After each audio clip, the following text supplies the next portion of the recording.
Osho, The Art of Dying, talks on Hasidism, given at the Osho Commune International, Pune, India. Discourse number 4.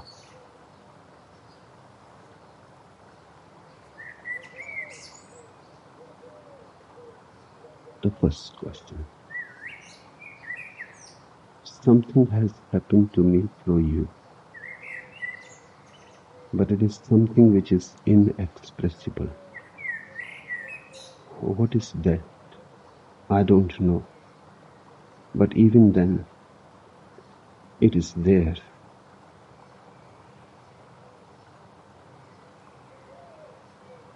The human mind tends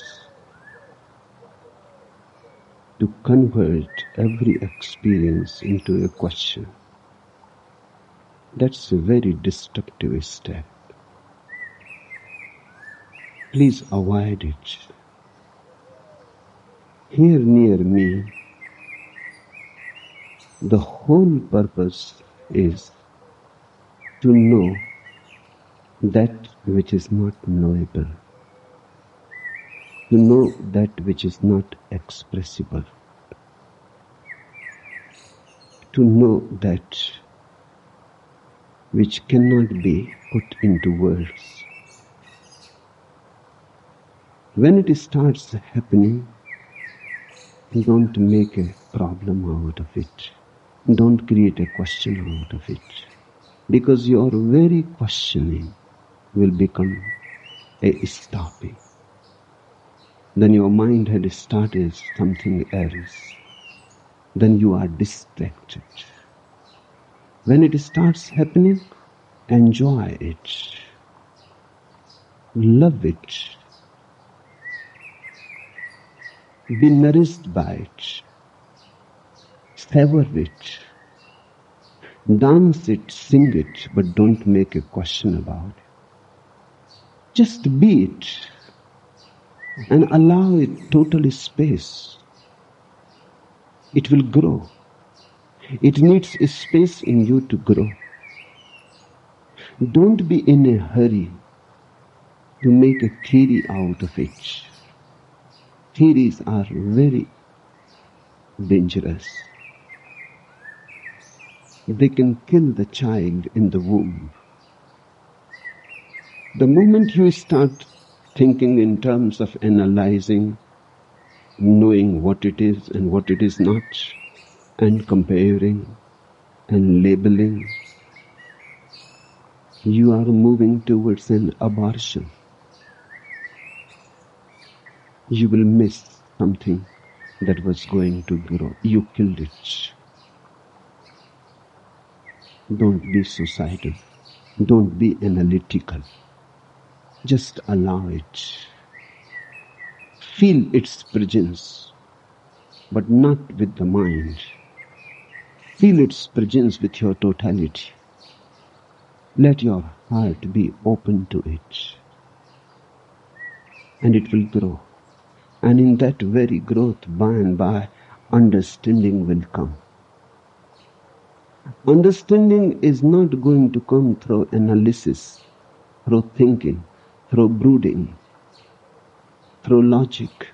Understanding is going to come by more and more deeper experience. You say something has happened to me through you, but it is something which is inexpressible.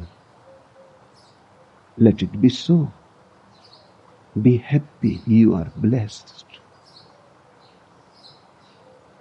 When something inexpressible starts happening, then you are on the right track. You are moving towards God, the ultimate mystery. Whenever you have something within you which you cannot understand, that simply shows something bigger than you has entered in you. Otherwise, you could have understood it. You could have figured it out. Something bigger than the mind has penetrated you. A ray of light in the dark soul. A ray of light in the dark night of the mind. The mind cannot comprehend it. It is beyond its understanding, but not beyond understanding. Remember, beyond the understanding that is possible for the mind, but not beyond understanding, because there is understanding which is not of the mind. The understanding of the total organ, of your total being, of your totality. But that comes not by analysis, not by dissection. It comes by absorbing the experience. Eat it. That inexpressible has to be eaten by you. Jesus says to his disciples, eat me. That's what he means. Eat the inexpressible. Eat the unknown. Digest it. Let it circulate into your blood. Let it become part of you. And then you will know. And the knowing will arise as suddenly as the experience has arisen. Now a ray has entered in you. Allow it to become part of you. Only then you will understand it. This understanding is not the understanding that you have been acquainted up to now. You have known only the mind and its ways. It labels things very immediately. Whenever you ask, what is this? What you are asking really? You see a bush and a flower, you say, what is this? And somebody says a rose bush, and you think you have understood. Just somebody has uttered a word, rose, and you think you have understood. But if you don't know the name, you feel a little disturbed. That unknown flower confronts you, challenges you. You feel that your prestige is at stake.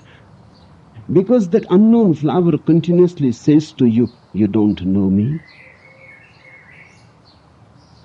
So what kind of knowledge is yours? You don't know even me.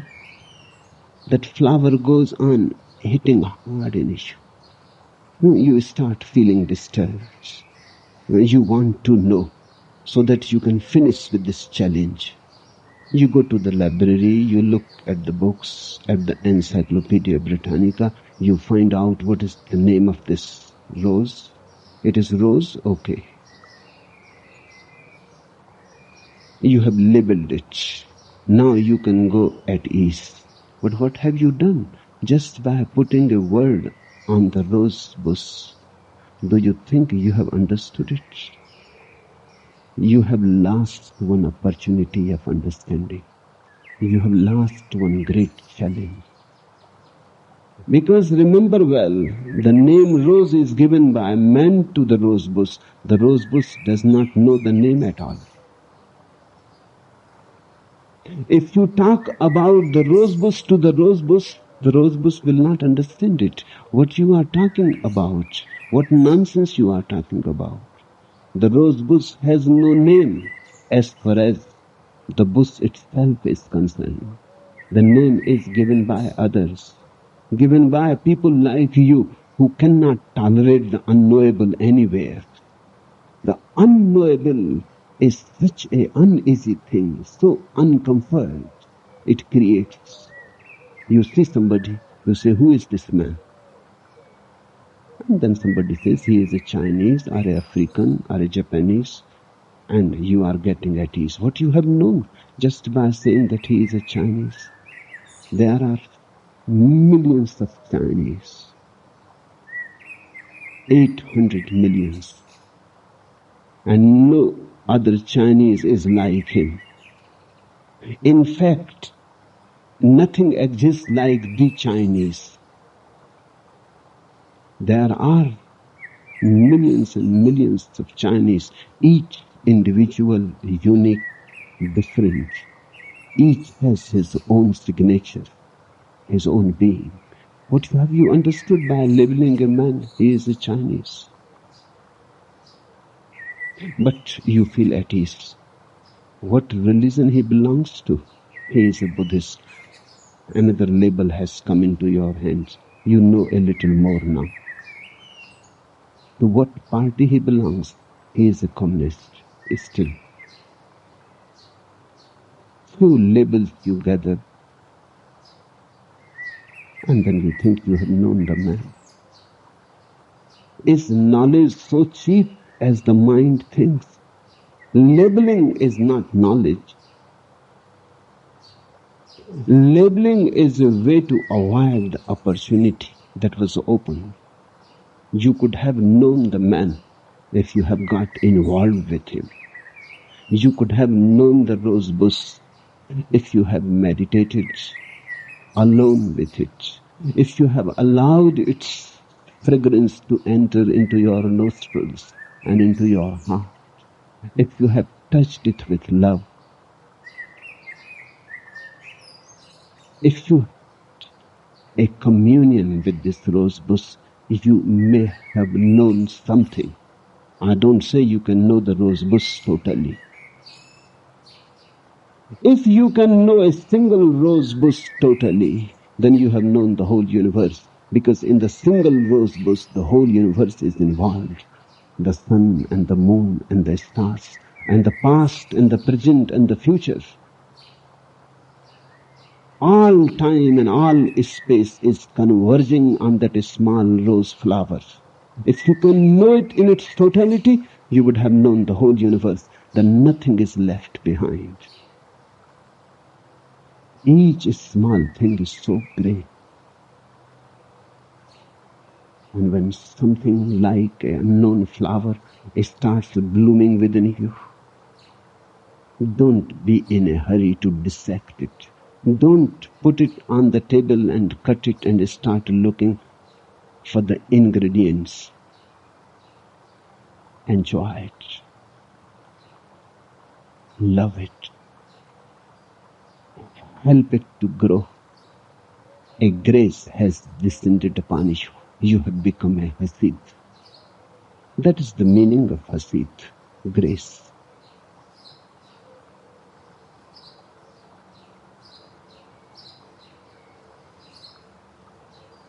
The second question. Lord Shiva disclosed many techniques of equilibrium to Devi, his consort, in Vijnana Bhairav Tantra. Will you please say something on those techniques in reference to Hasidic art of equilibrium, balance? No, I will not say anything about those techniques. Because Hasidism is absolutely non-technical. The whole approach is non-technical. Hasidism has no technique. Just a sheer joy in life. Hasidism is not a path of meditation. It is a path of prayer.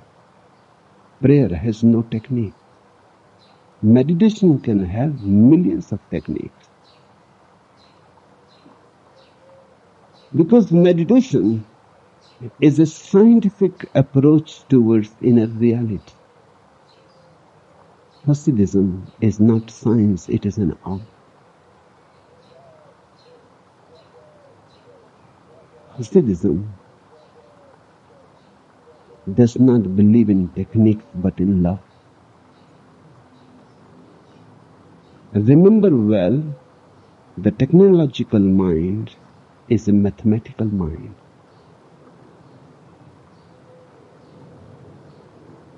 The mind of the lover is non-mathematical.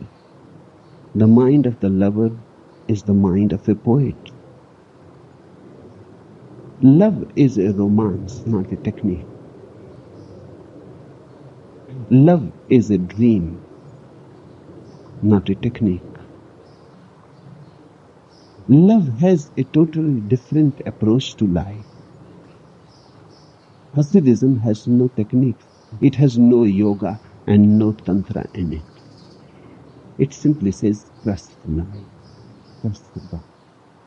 And whatsoever has been given to you, enjoy it. Enjoy it so deeply and with such gratitude that every ordinary thing becomes hallowed, becomes holy. Each small thing in life becomes sacred. Transform everything into a sacred thing. The profane disappears. You bring your energy of love, grace, gratitude.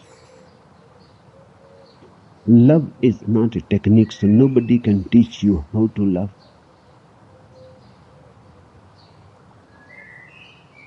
And if you come across books which say that they can teach you how to love, beware of those books. If once you learn the techniques of love, you will never be able to love again. Those techniques will become a barrier. Love is a natural, spontaneous phenomenon. Even animals are loving. They don't have Kinseys and Masters and Johnsons. And they are achieving orgasm perfectly without any scientific help. They don't have any sex therapists. And they don't go to any guru to be taught how to love. It is an inborn quality.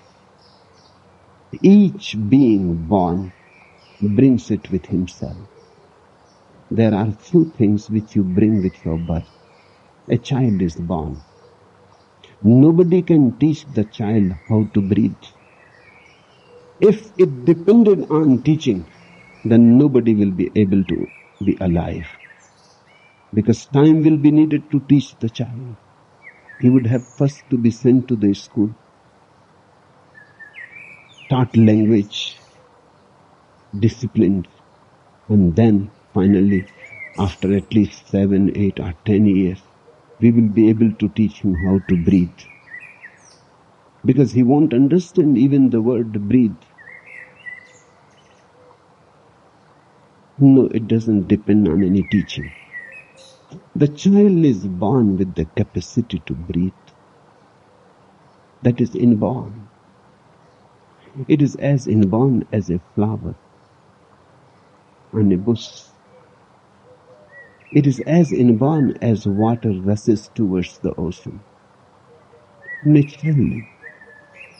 The moment the child is born, the whole being of the child hankers, becomes hungry for breath. Not knowing what is happening because the child has never breathed before. Nobody has taught him. He has never done it. He has no experience about it. It simply happens. Exactly the same. One day, at the age of 14, the child starts feeling a tremendous attraction towards the other sex. Nobody has taught. In fact, teachers have been teaching against it. The whole human history seems to be a teaching against sexuality, against sex energy. Religions, cultures, civilizations, priests and politicians, they have all been teaching how to suppress sex, but still it cannot be suppressed. It seems impossible to suppress it. It is a natural phenomenon. It arises. It arises even when you are against it. See the truth of it. Even when you are against it, it arises in spite of you. It is bigger than you. You cannot control it. It is natural. Hasidism says if a man starts living a natural life, one day suddenly love of God arises as naturally as love for the woman or for the man arises. As naturally as the breathing arises after birth. That precious moment cannot be managed. You cannot plan for it. You cannot prepare for it. There is no need. You simply live a natural life. Don't fight with nature. Float with it. And one day suddenly you will see the grace has descended on you. A tremendous urge has arisen in your being. A new love towards existence. Call it God. Because when love arises, existence becomes personal. Then it is no more it becomes thou.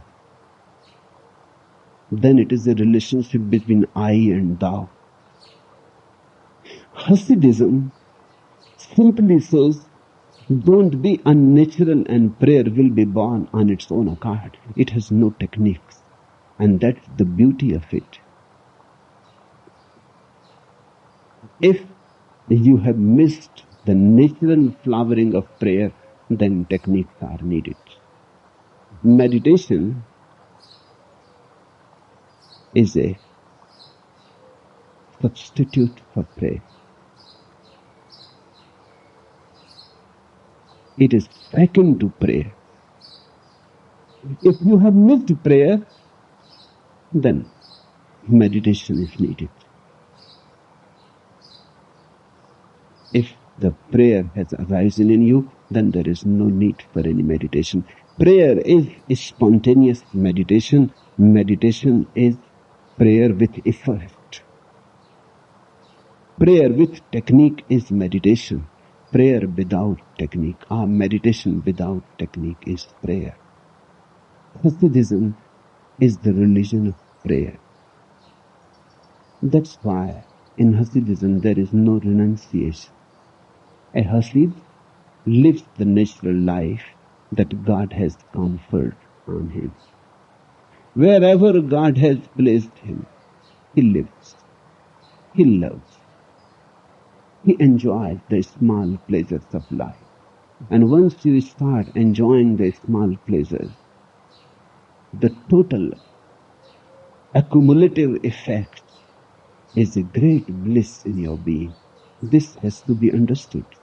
Don't wait for some great bliss to descend on you. It never happens. Great bliss is nothing but small pleasures accumulating in your being. The total of all the small pleasures is the great bliss. Eating, enjoy it.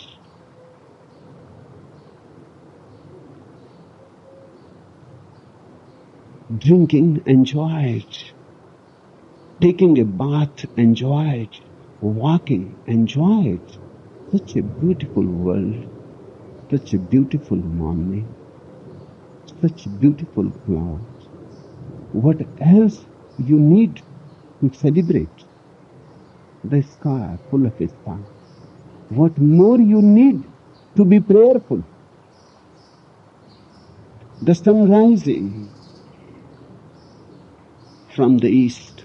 What more you need to bow down? And amidst 1,001 thorns, a small rose flower arising, opening its bud. So fragile, so vulnerable, yet so strong, so ready to fight with the wind, with the lightnings, with the thunderings. Look at the courage. What more you need to understand trust? Techniques are needed when you have missed these small openings towards God. If you go on looking in these small openings, the total effect is a great door. And suddenly you start seeing what prayer is. Not only seeing, you start living it. Hasidism is a totally different approach than Tantra. And Hasidism is far superior than any Tantra. Because it is the natural Tantra. It is the natural way. It is the way of Tao. But the mind is very cunning. The mind wants to manipulate. Even the relationship of love, the mind wants to manipulate. Even the mysterious phenomenon of prayer, the mind wants to manipulate. The mind is a great controller.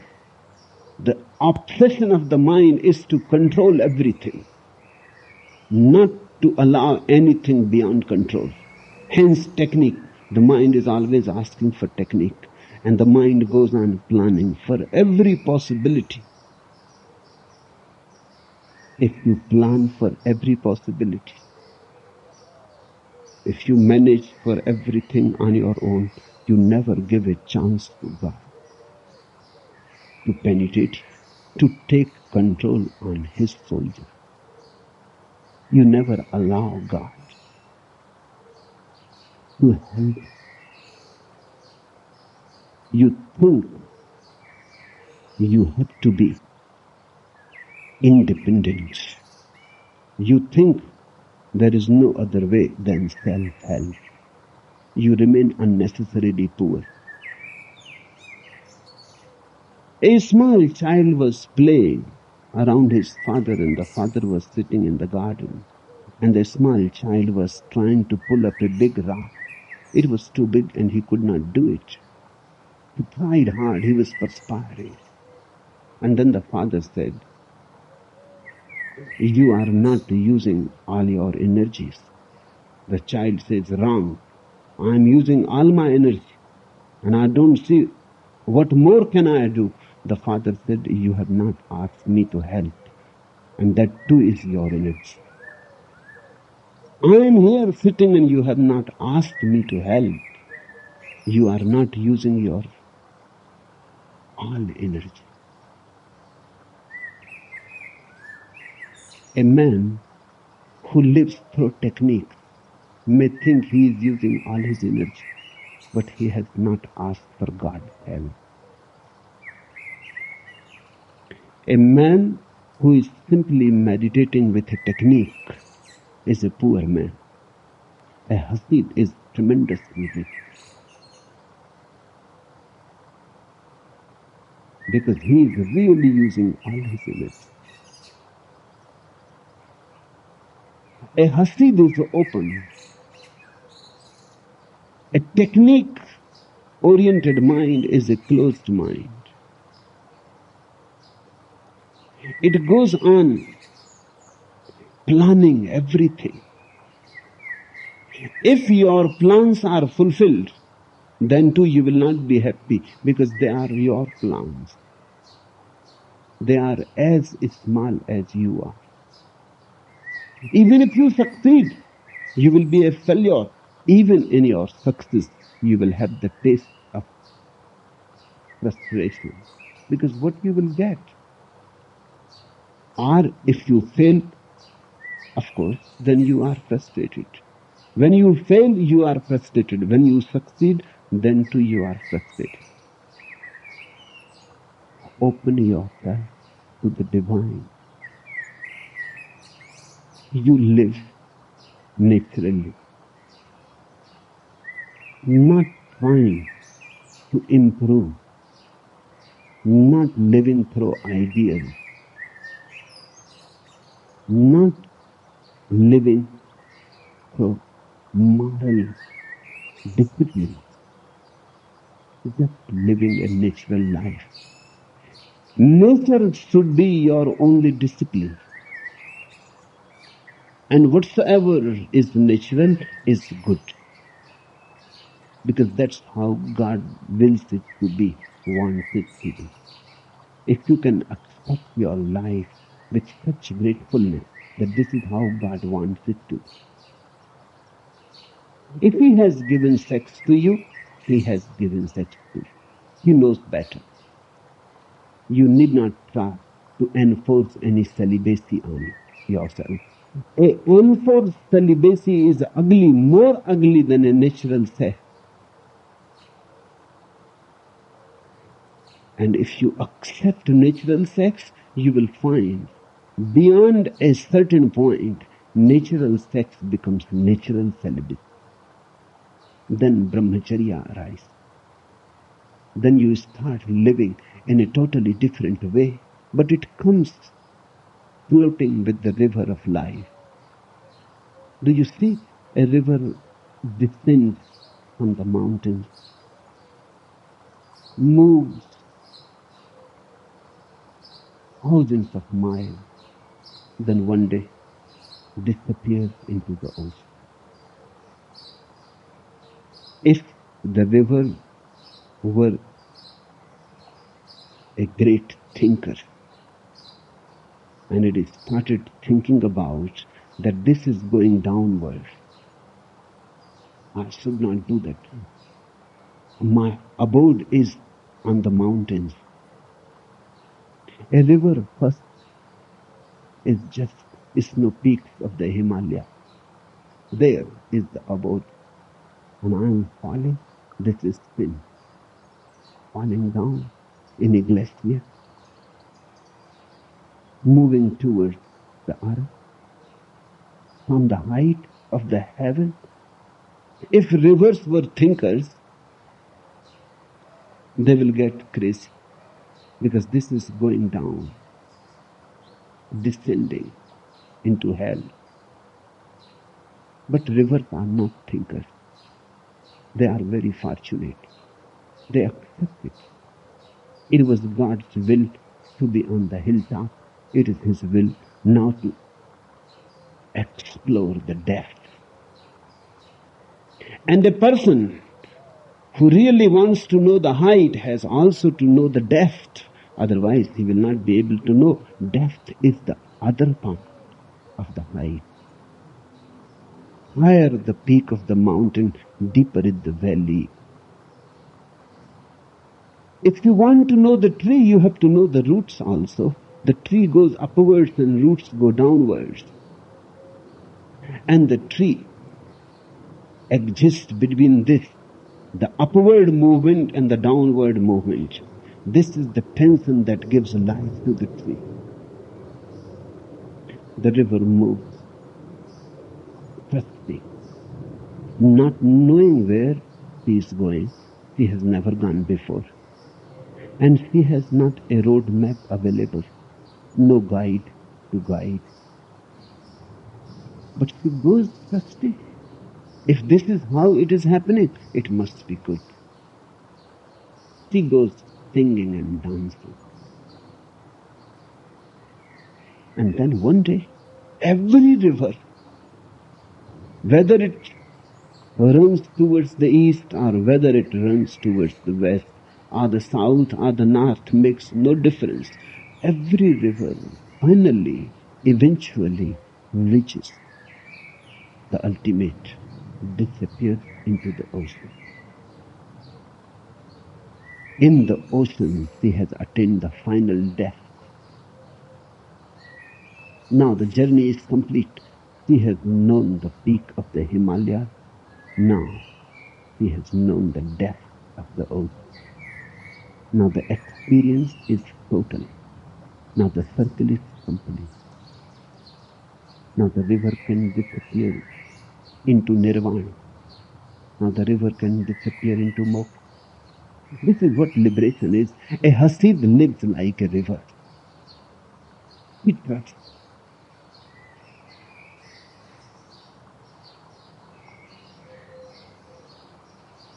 A man who is too much obsessed with technique is a non-trusting man, a doubting man. He cannot trust in life, he trusts in his own techniques. I have heard a very beautiful anecdote. Bodhi has sent it to me. A gorilla collector was anxious to collect some more gorillas. So he went to Africa. Soon he found himself in the hut of a great white hunter. And how much do you charge for each catch? Asked the collector. Well, said the hunter, I get $500 for myself. $500 for that little pygmy over there with the rifle and $500 for my dog. The collector could not figure out why the dog should get $500. But being a practical man, he reasoned that $1,500 was reasonable and he did not care how it got divided up. On safari, the great white hunter spied a gorilla up a tree, whereupon he climbed up the tree and hit the gorilla over the head. As the gorilla fell to the ground, the dog ran over and grabbed it by the testicles with his teeth, rendering it motionless. Meanwhile, the hunter climbed down the tree, brought a cage over, and pushed the gorilla in it. The collector was flabbergasted. He said to the hunter, "This is simply fantastic. I have never seen anything like it in my life. You are certainly earning your $500. And that dog, well, what can I say? He's simply terrific. But that pygmy with the rifle, he does not seem to be doing a thing." The hunter said, "Don't you worry about the pygmy. He earns his money." So on and so forth it went, catching gorilla after gorilla, until finally he came across a gorilla who has been watching the whole proceedings. The hunter climbed up the tree, and just as he was about to bash the gorilla over the head, the gorilla turned and bashed him first. As the hunter was falling from the tree, he yelled to the pygmy, "Shoot the dog! Shoot the dog!"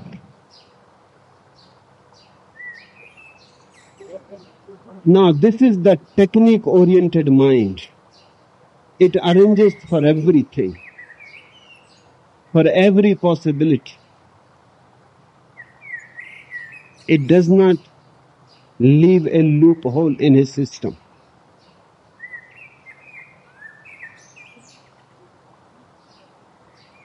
A religious man cannot be in such a planned way. It is not possible. He has to leave many loopholes for God to enter in. In fact, if you understand rightly, a religious man is one who plans nothing. Because how we can plan? And what are our capacities to plan? We are limited. We have a small light of intelligence, but it is too tiny. Trusting it totally creates a very mediocre life. The vast never enters into this mediocre life. The infinite never enters into this mediocre life. The endless never enters into this mediocre life. Hasidism is a very revolutionary step. A great risk is involved. The risk is dropping the mind which seems our only security. Dropping the mind which seems our only certainty. Dropping the mind which seems our only capacity. And then trusting the no mind. Call it God. Trusting existence. Not trusting oneself. Hasidism is a great surrender.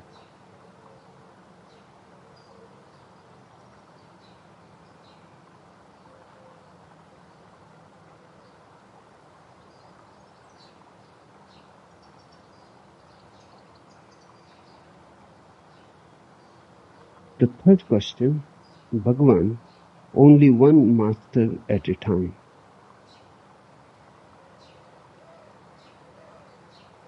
I can understand and appreciate your difficulty.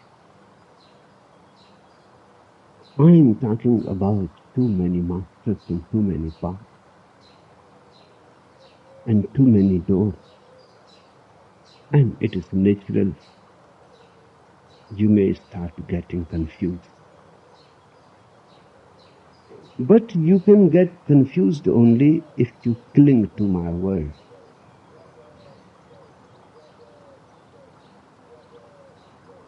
If you don't cling to my word, I'm saying the same thing again and again and again.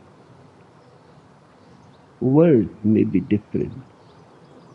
I may be using different approaches. And when I use any approach, any path, I'm totally with it. Then I don't care about anything else. Even things that I have said before, I don't care about. When I'm talking about Hasid, I'm a Hasid.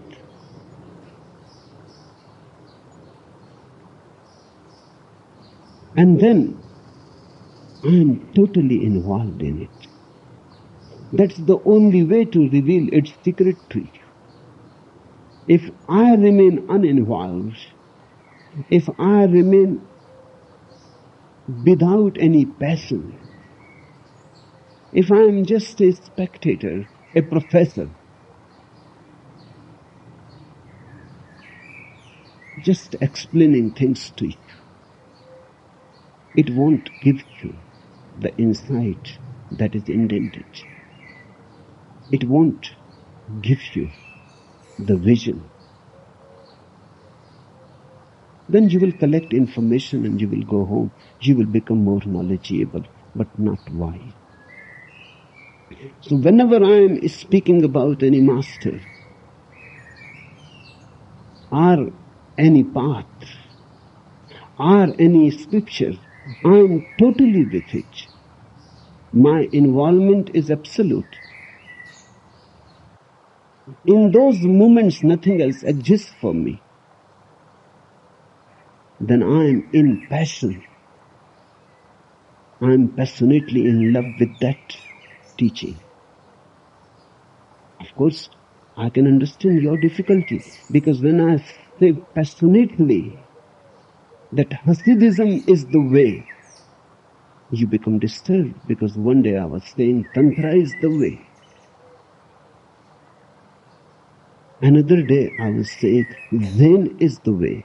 And another day I was saying Tao is the way. Now what is the way? When I am talking about one way, I am that way. Don't cling to my words. Listen to the wordless message. And if it hits your heart, if it sinks in your heart, then you have found your way. Then forget whatsoever I have said before or whatsoever I am going to say in future. Then you need not worry. You have found your key. Now you can open the lock. I will go on talking because I am talking for millions.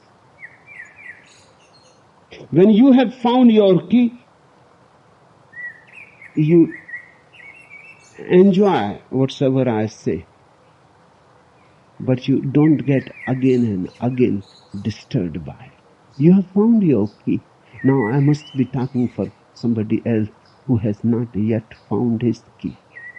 When you have found your peace, your silence, your bliss, you have got what you were needing. But there are many others who have not got it. I will be talking for them, and I will use all the possibilities. For example, when I am talking on Hasidism, it may hit somebody's heart deeply, and your love may arise for this path. My passion may aflame you. That's why I speak with passion. If I speak with indifference, as professors do, I'm not a professor. When I am speaking on Hasidism, I am a Hasid Rabbi. It is my path that I am talking about. It is not somebody else's path that I am describing to you. It is my path that I have traveled, that I have loved, that I have known, that I have tasted. I am talking about my own experience. And if it hits and something clicks in your heart and prayer becomes your path, then you forget whatsoever I am saying. Then you need not again and again reconsider. If it has not happened, then you have to consider. If it has not happened, then don't bother about it. Forget all about it. I will be talking about something else. I will be opening another door. Maybe that is the door for you. But when you have found the door, then you don't be worried about other doors I will be opening, because all the doors lead to the same. So you don't be worried that should I enter in this door? Maybe Bhagwan is going to open another bigger and golden door. They all are same.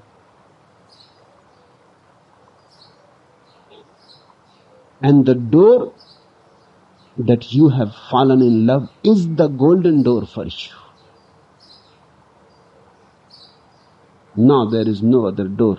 If you have fallen in love with a door, and you will find others entering from other doors, but when you reach at the very center of existence, you will all be meeting there in tremendous love and brotherhood.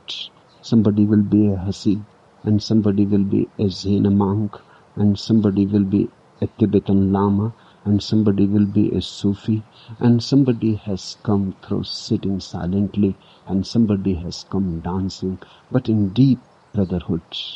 At the center, all seekers meet. I know it is very difficult if you start choosing two masters. You will be in conflict. Never choose two masters. One is enough, more than enough. When Mullah Nasruddin was dying, he asked his son and told him to come close. And he said to his son, "My son, I have one thing to say to you, and I know you will not listen, because I didn't listen to my own father when he was dying. He had told me, Nasruddin, don't chase women too much. But I could not resist. The temptation was too much. And I got involved with one woman, another woman. He married 9 women, the maximum that Quran permits. And he said, I have created a hell.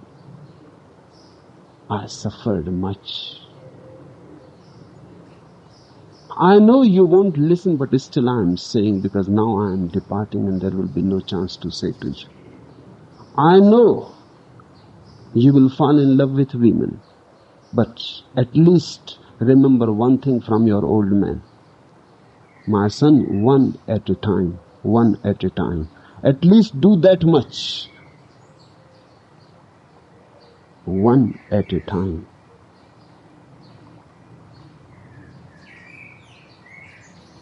If you fall in love with 2 women at a time, what it shows? It shows you have a split personality. You are schizophrenic. You are not one, you are 2. If you fall with 3 women in love at a time, then you are 3.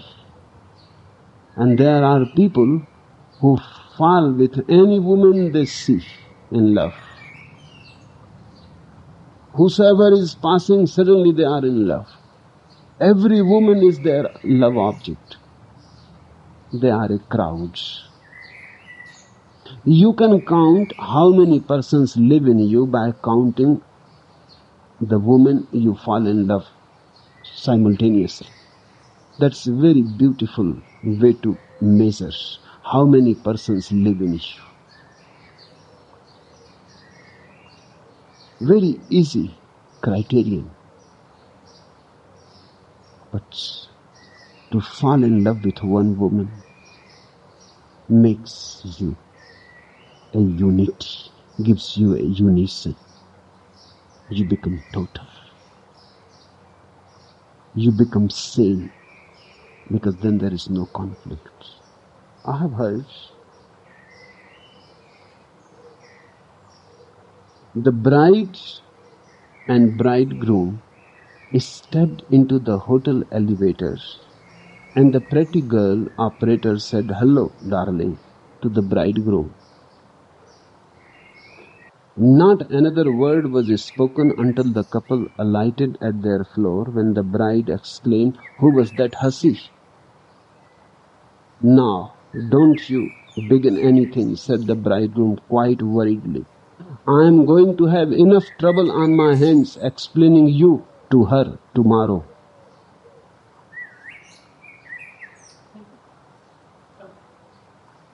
Even to fall in love with two women is so dangerous. To fall in love with two masters is a millionfold dangerous. Because the love of the woman maybe is only of the body. So the split goes only that much. At the most, the love of the woman may be of the mind, so the split goes only that much. But the love of the master is of the soul. And if you fall in love with two masters, your soul will be divided. You will be totally disintegrated. You will start falling in parts. You will not be able to remain together. You will simply lose all shape and all form, all integrity. And the whole point to be with a master is to attain to integration. So once you fall in love with a master, remain. I am not saying that even when you are disillusioned, remain with him. When you are disillusioned, he is no more your master. Then there is no point in remaining with him. Then seek another. But never be with two masters in your mind simultaneously. Be decisive about it. Because this decision is no ordinary decision. It is very momentous. It will decide your whole being, its quality, its future.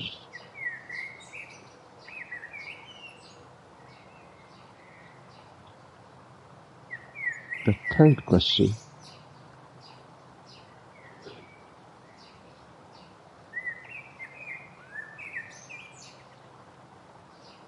Beloved Bhagwan, you are really mischievous.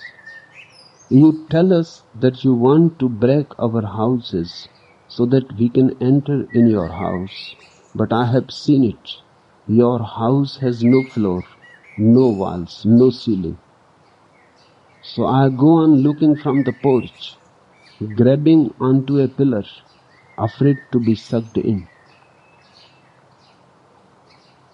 That's true.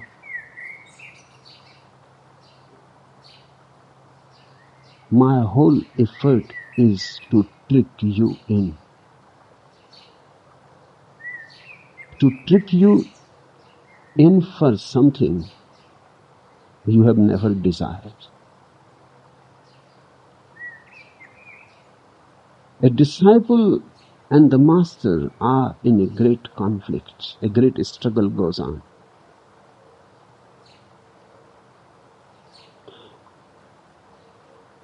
And the disciple can win only if he is unfortunate.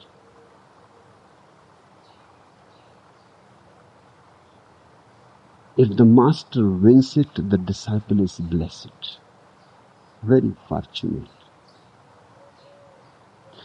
The struggle is the disciple has come to the master for wrong reasons. Maybe he has come to seek some sort of a spiritual ego. He has failed in life. Money, power, prestige, respectability, success in the marketplace, ambitions in the political world, he has failed there.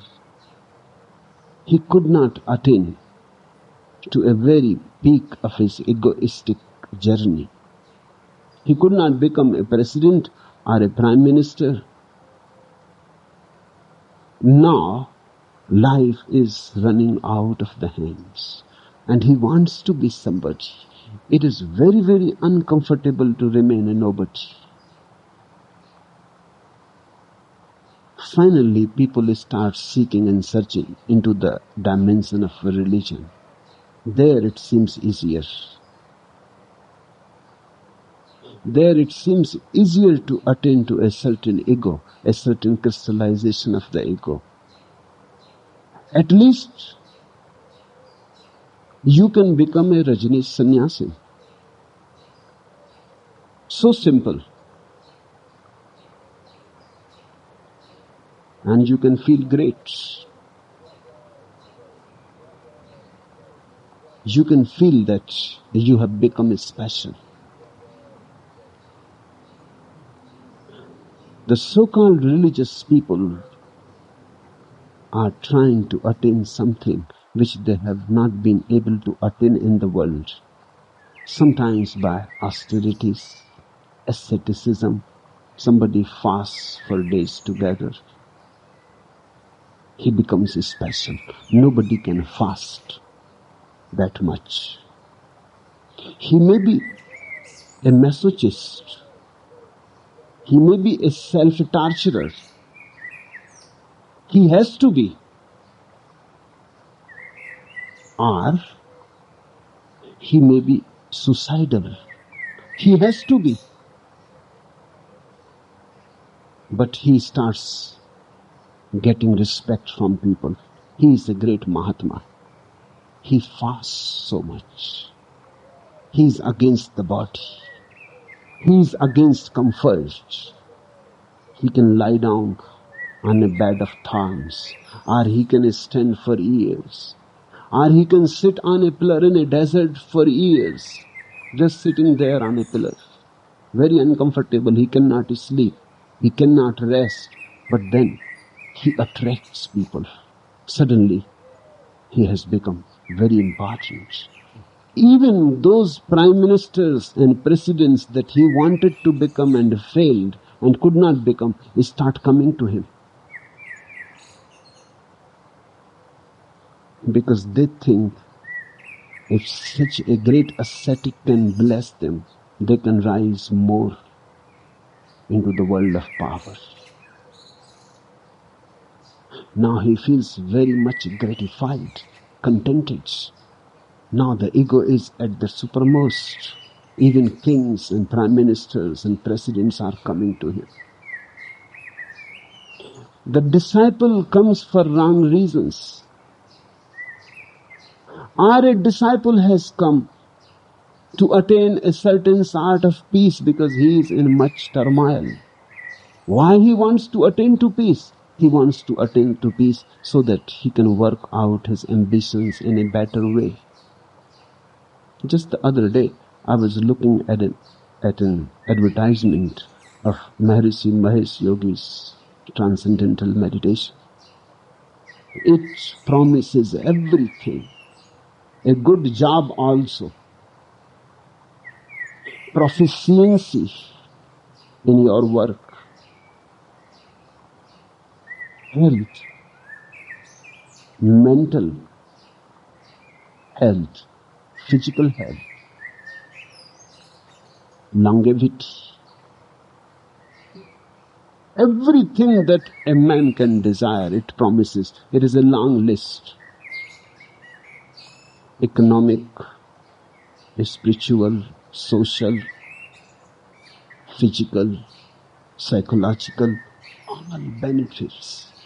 And just for sitting 20 minutes and repeating something stupid, Coca-Cola, Coca-Cola, Coca-Cola, or something like that.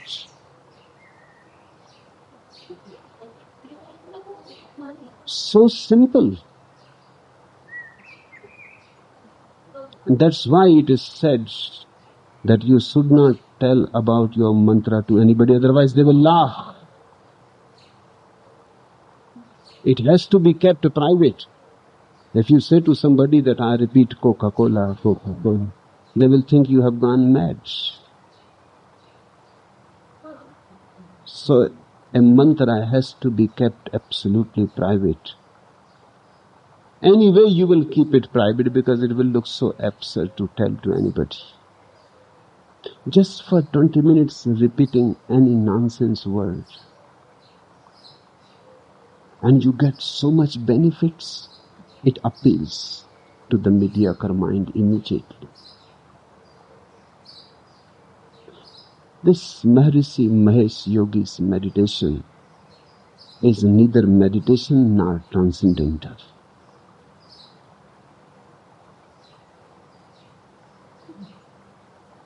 It is simply an effort to exploit the gullible, to exploit the people who are searching and seeking for everything, searching for a panacea, searching for a remedy. When you come to a real master, he says there is no remedy. He says there is no panacea. And he does not say that I will make you peaceful, healthy, this and that, and then you can go into the world and rush after your ambition in a more efficient way. No, he will say you are disturbed. You are in a turmoil because of the ambition. Drop the ambition. A real master can only promise you that he will take away your ambition. He will take away your ego. He can only promise that he will kill you. You have come to be protected. You have come to attain to some security. You have come to find some props. And a real master is one who takes prop by prop away from you. One day you simply collapse. And in that very collapse, out of the ashes arises a new being. That new being has nothing to do with you. That new being is so new, it is discontinuous with you. It has no past. It has no future. It has only a pure presence, here now. Yes, the question is from Krishna Radha. She is right. You are really mischievous. I am. So, beware of me. And if you can escape in time, good. Otherwise, how long you can cling in the porch? If you have entered the porch, it is not very far from the house. And the porch is also imaginary, because the house has no floor, no roof, no walls. How such a house can have a porch? Just think about it. The porch is just imaginary. I help you to see the porch so that you can enter at least into the porch. Then the journey becomes easier. I promise you sometimes things which you ask. simply to help you to be here a little longer. Your very understanding by and by will say you were asking foolish things. And then one day suddenly you will find the porch has disappeared. And of course the house has existed never. But the house that has no walls to it,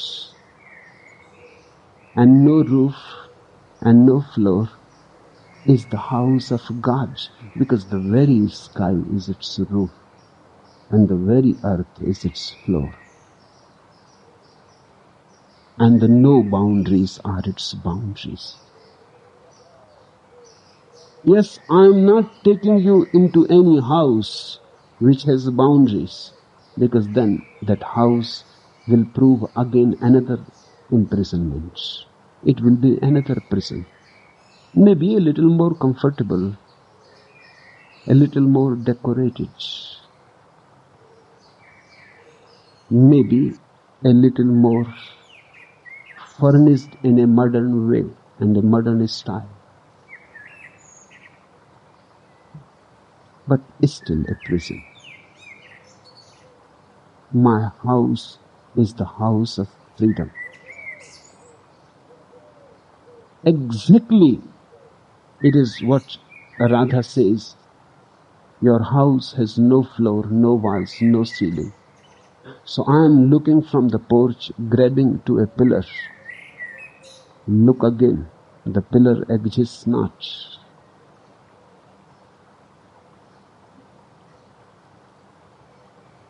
Because you want to grab, you believe in the pillar. Look again, open your eyes. There is no pillar and there is no point in grabbing. Relax. Let go. And suddenly you disappear. And you become the infinity. And you become the space. That's what God is space with no boundaries. My house is the house of God. It is not a man-made temple.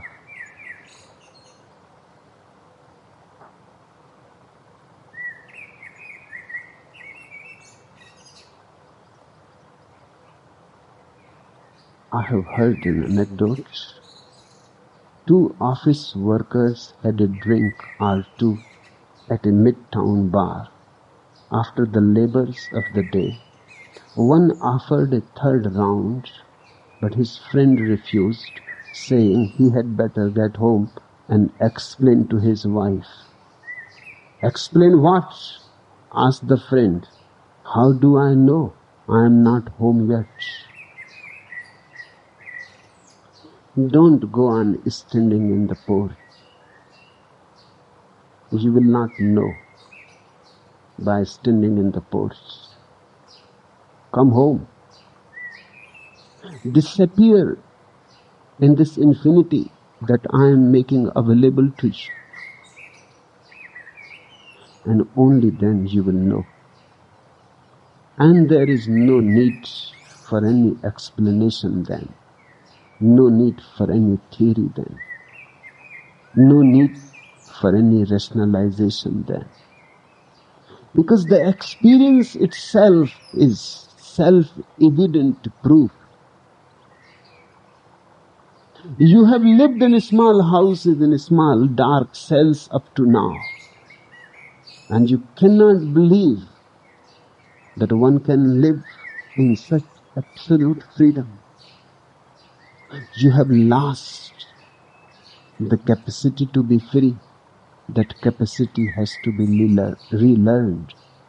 That capacity has to be reclaimed. Here I am not to discipline you. Here I am not to principle you. My whole effort is to give you an unprincipled life. A spontaneous, undisciplined life.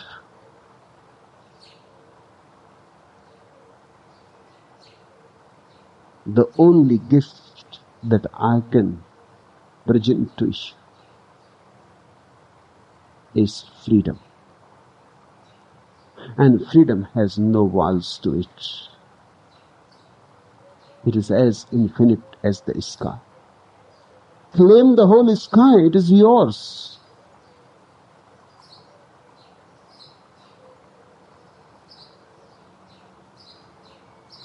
The fifth question: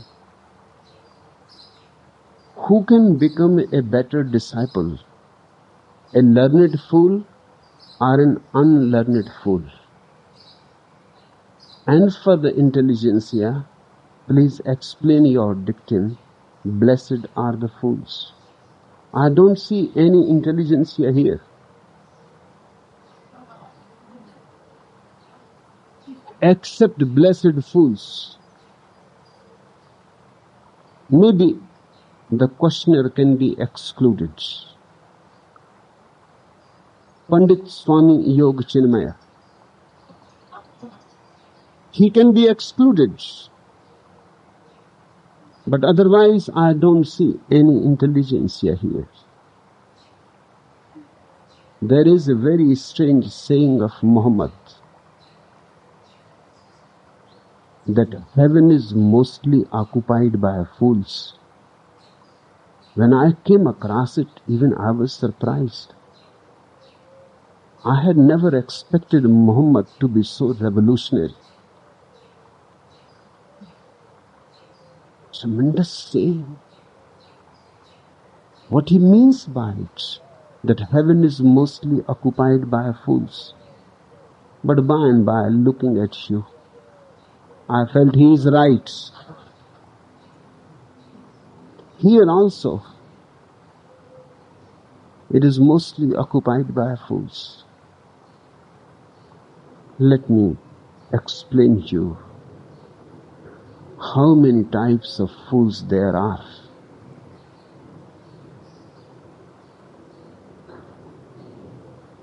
The first, one who knows not and knows not that he knows not. The simple fool. Then the second, one who knows not but knows that he knows, the complex fool. The learned fool. And the third, one who knows that he knows not, the blessed fool.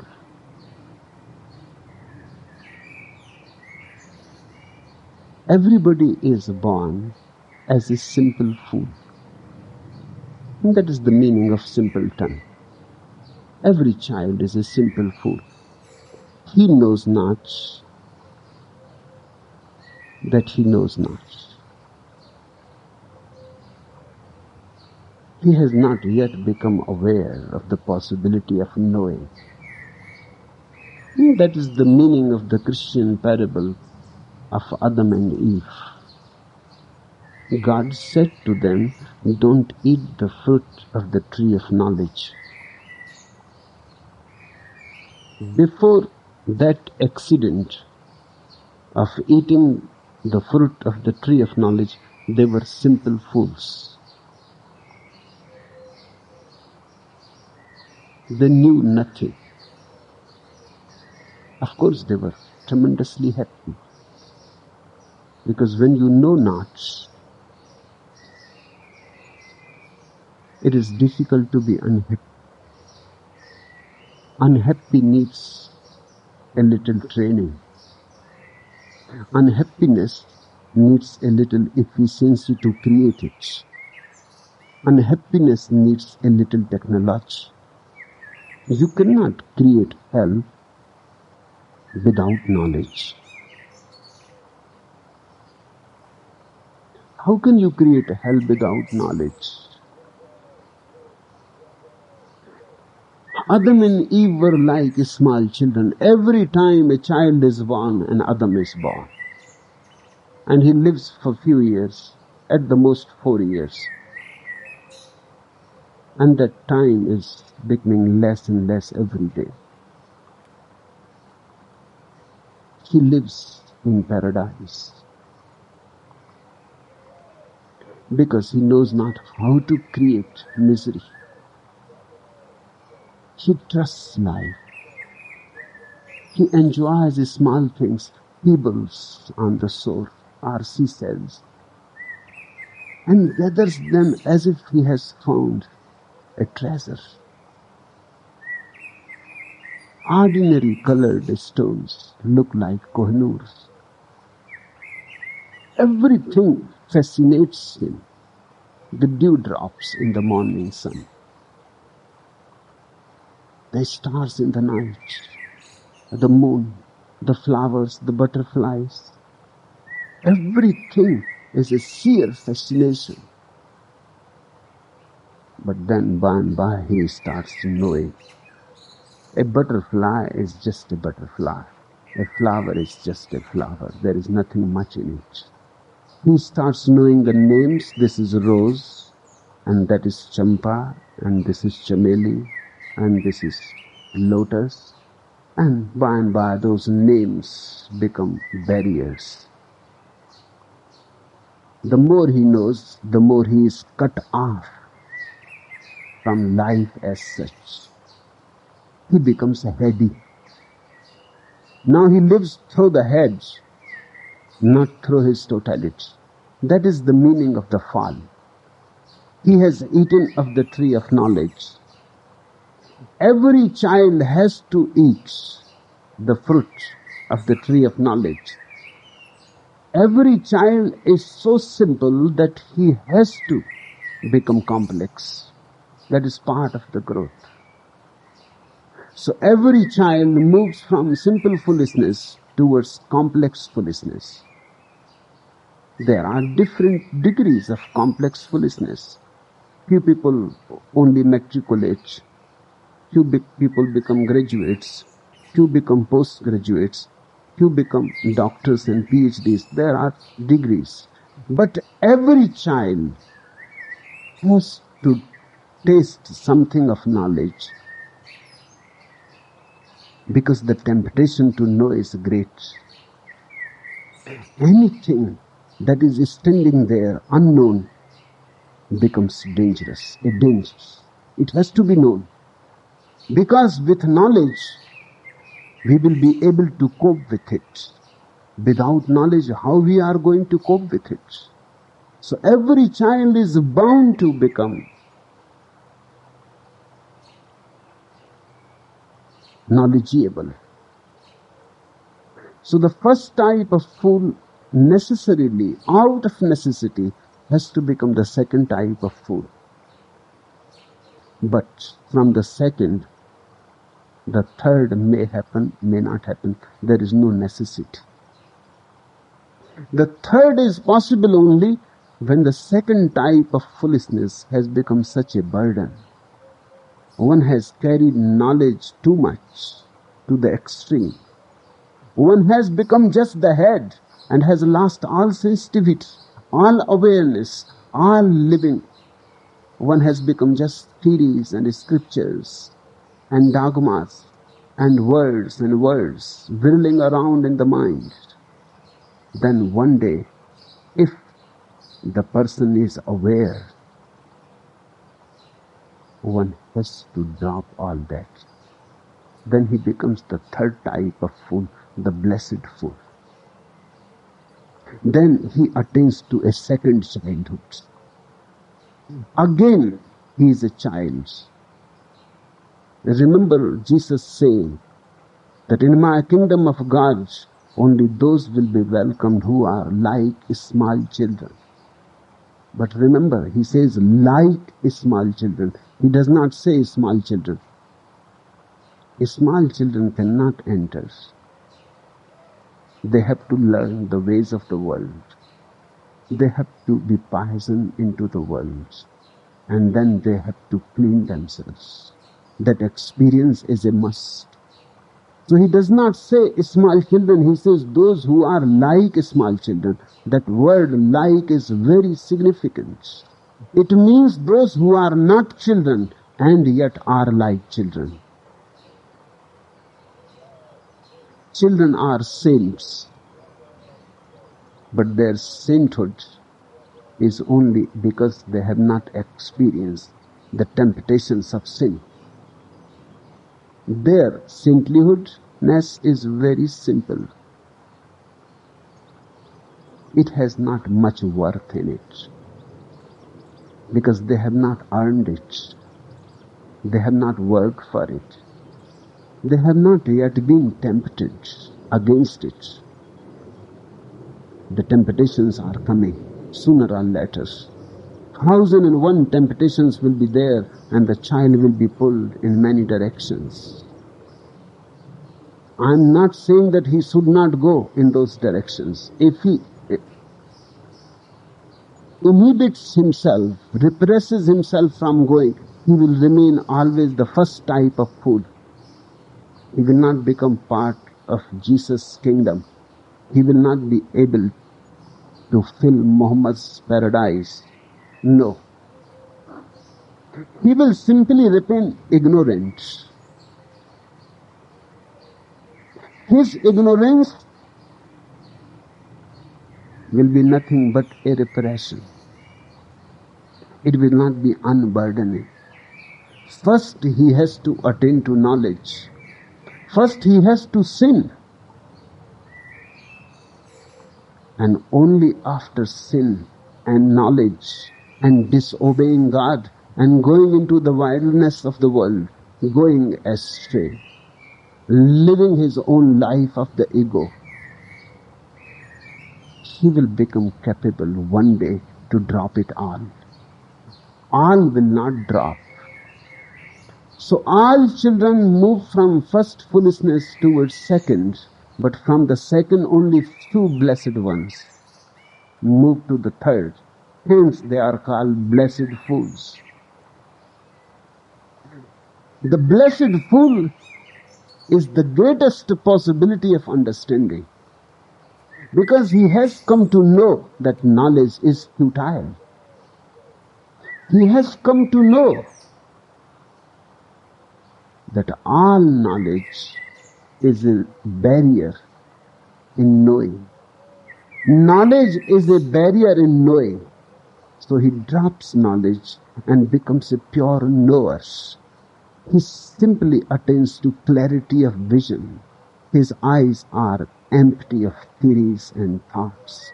His mind is no more a mind. His mind is just intelligence, pure intelligence. His mind is no more cluttered with junk. His mind is no more cluttered with borrowed knowledge. He is simply aware. He is a flame of awareness. Tertullian has divided knowledge in two categories. One he calls ignorant knowledge. That is the second fool.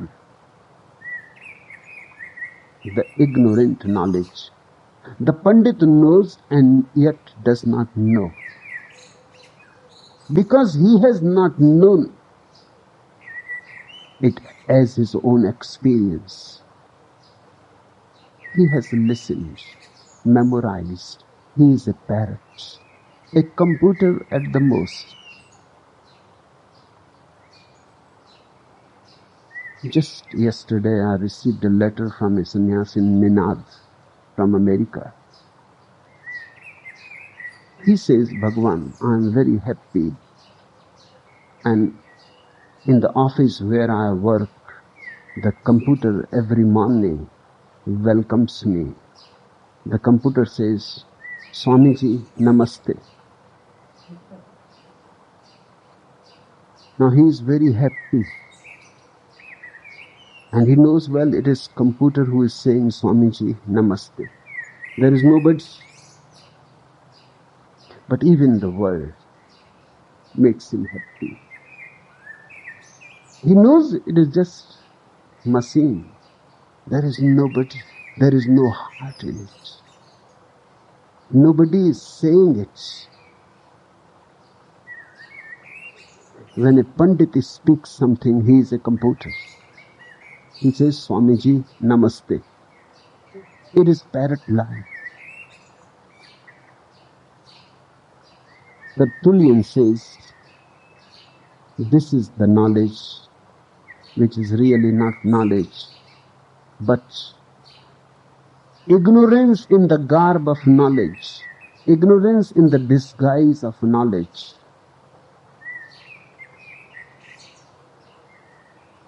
It is a fall from the childhood innocence. It is a corruption. It is a corrupt state of mind. Cunning, clever, but corrupt. Then Tertullian says there is another type of knowledge he calls knowing ignorance. When a person drops all knowledge, all theories, looks directly, looks into life as it is, has no ideas about it, allows reality as it is, encounters reality immediate, direct, with no knowledge about it, faces, encounters reality, allows that which is to have its flowering. He simply listens to reality, looks into reality. And he says, I don't know. He's the child Jesus talks about. He's not really a child, he's like a child. And yes, I said, blessed are the fools, because they shall inherit all the blessings of God. From the first, second is automatic. From the second, third is not automatic. From the second to the third, the leap has to be a decision. That's what sannyas is. You decide that enough of knowledge. Now you would like to be ignorant again. You would like to be a child again, reborn. I am a midwife here. I can help you to become fools. And remember, unless you have attained to the third, your whole life is a sheer wastage. Adam disobeyed God. Every Adam has to disobey. Adam fell from grace. Every Adam has to fall. Adam ate the fruit of the tree of knowledge. Every Adam has to become knowledgeable. It is a natural process. I have come across thousands of parables, but nothing to compare with this parable of Adam's fall. It is the most pregnant parable ever. That's why I come it to again and again with new meanings. It goes on revealing new meanings. And when Adam turned into Christ, he became the third type of fool. Christ is the third type of fool, the blessed fool. What Adam did, Christ undid. Christ returns back in tremendous obedience, innocence.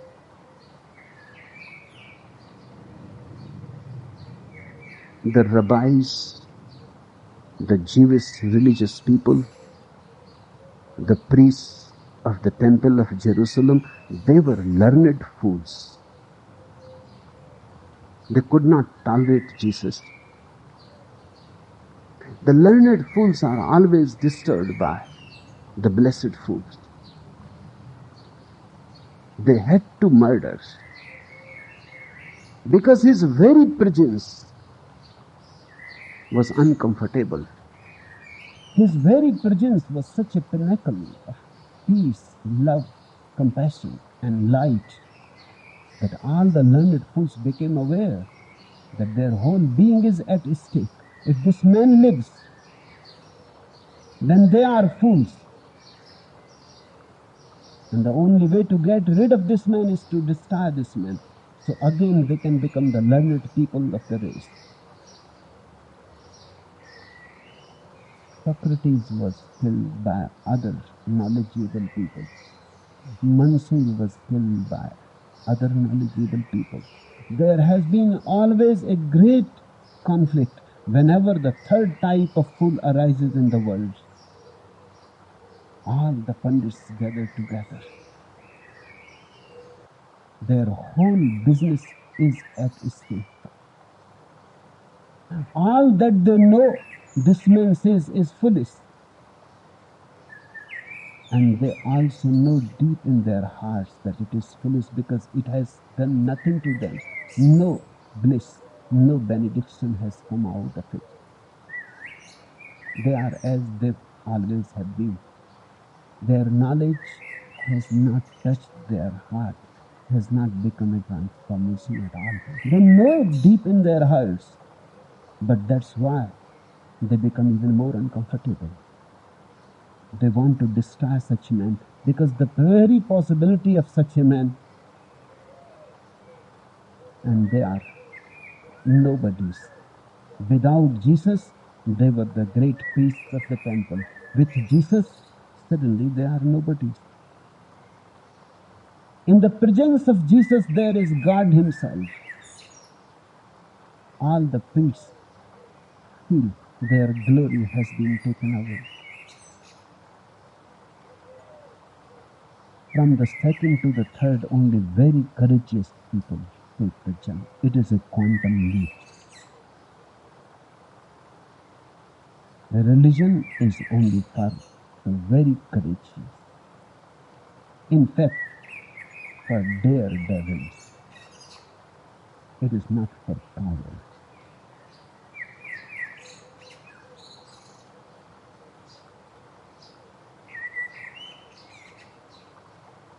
Few anecdotes.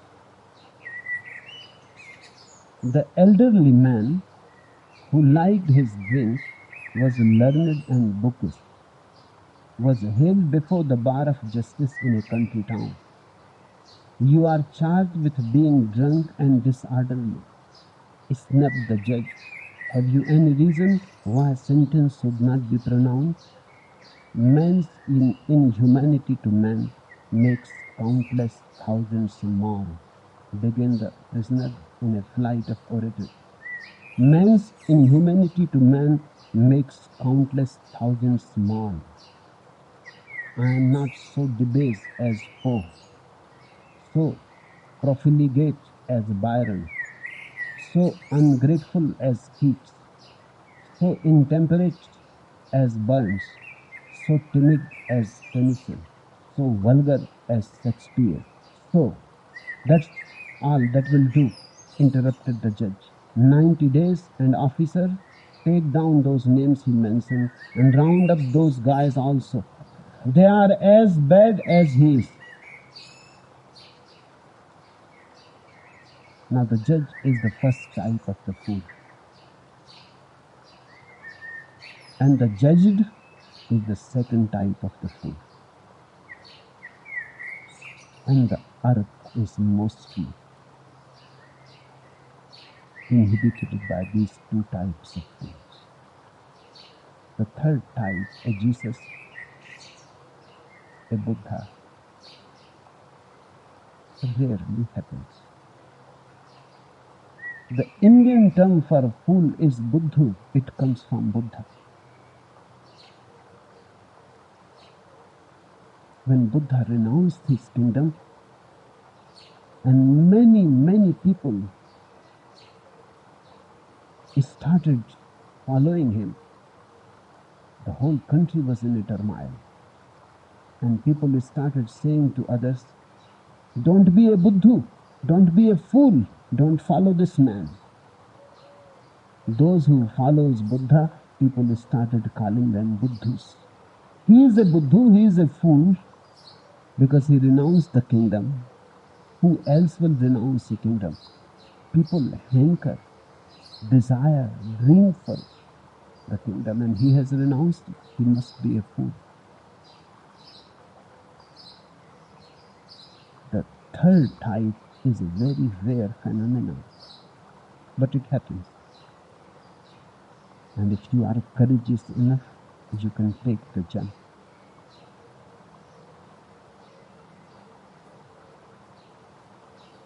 The second anecdote.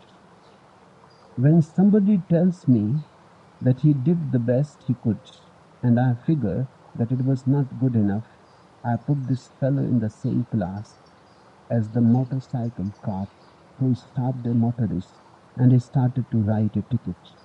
Officer, this motorist protested with great indignation. I was not speeding. You are permitted to go 50 miles an hour, and I was only going 40. I know that.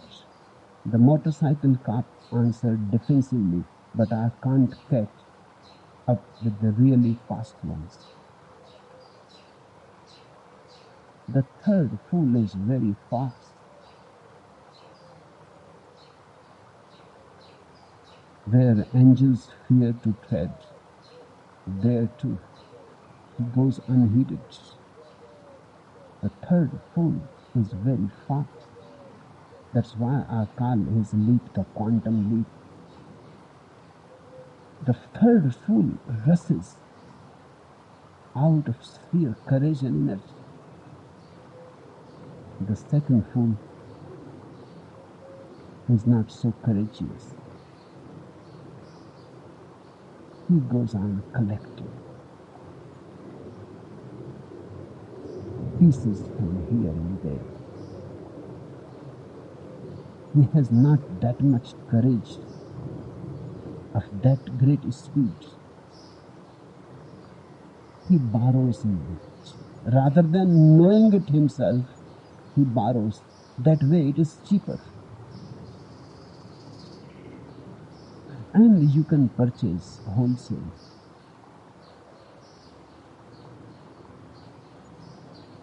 If you want to know reality directly, it is very arduous. It asks for total sacrifice. The second fool only tries up to a certain limit. The limit is, if cheap he can get knowledge, he is ready. But if there is anything to be staked at, then he requires that. Be courageous. Unless you have infinite courage, you will not be able to become the third type, the blessed fool. And the last anecdote. Wherever you are, because ordinarily nobody remains in the first state. That is only a theoretical state. Everybody has to pass out of it, more or less.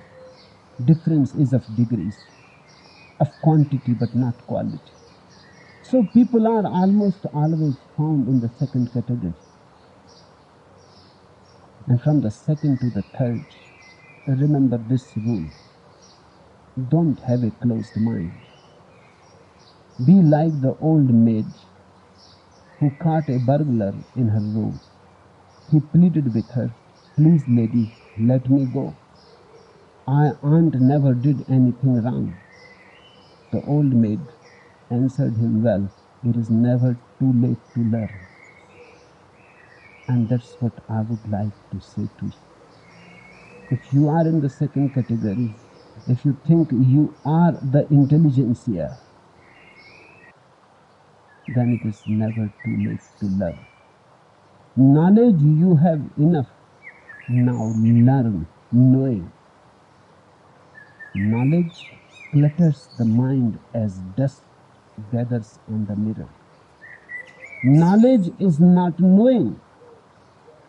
Knowing has a totally different quality and flavor to it. It has the flavor of learning. Let me tell you the distinction. Knowledge means you go on gathering information, experience, categorizing, memorizing.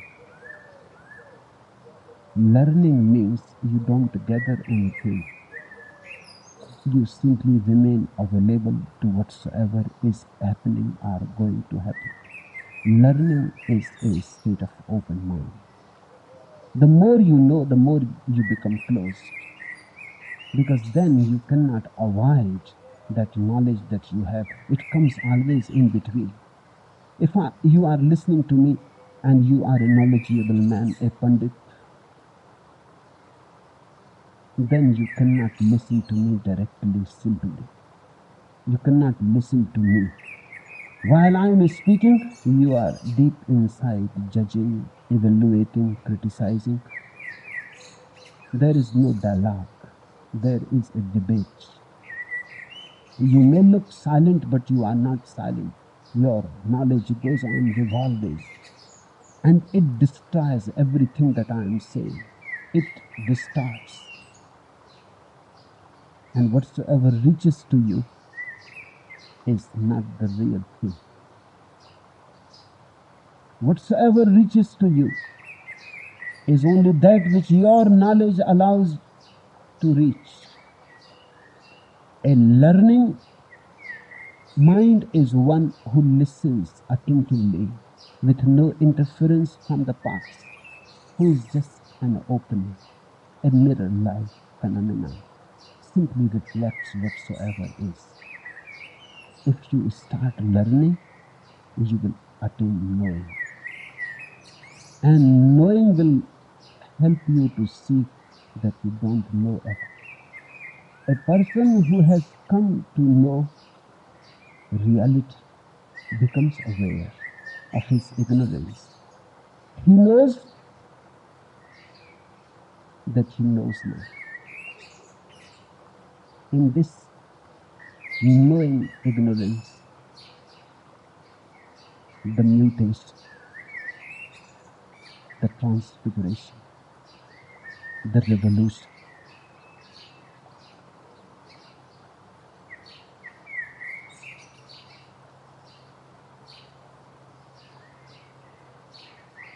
So take a jump from the second state of foolishness to the third state of being a blessed fool. My all blessings are for those who are blessed fools. That's the thing.